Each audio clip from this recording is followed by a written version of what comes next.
তো চাকরি প্রত্যাশী বন্ধুরা, আশা করি আপনারা সবাই ভালো আছেন। ১৯তম শিক্ষক নিবন্ধনের সার্কুলারটা কবে দিবে, এটা আপনাদের অনেকেরই জিজ্ঞাসা।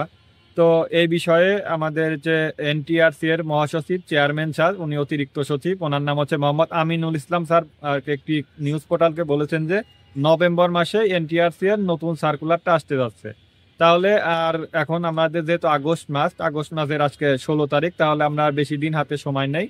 অর্থাৎ ১৯তম শিক্ষক নিবন্ধনের সার্কুলারটা নভেম্বর মাসের প্রথম সপ্তাহে প্রকাশিত হবে, এটা আর কি উনি বলেছেন।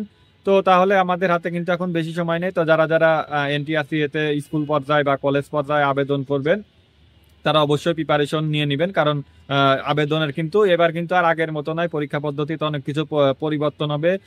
এটা বলা যাচ্ছে যে শুধুমাত্র পিলির মাধ্যমেই কিন্তু নিয়োগটা হতে পারে। যেমন আমরা কিন্তু বিসিএস দেখেছি, এটা একটা বিশেষ বিসিএস এর আমাদের যে সার্কুলার চলছে, এটা কিন্তু শুধুমাত্র পিলি পরীক্ষা হবে, তারপর ভাইবা।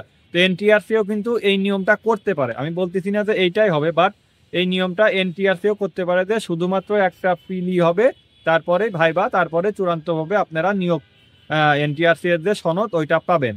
তো প্রিপারেশনটা যদি শুধু পিলি হয়, তাহলে প্রিপারেশনটা কিন্তু প্রিলিমিনারি কেন্দ্রিক হাই প্রিপারেশন নিতে হবে।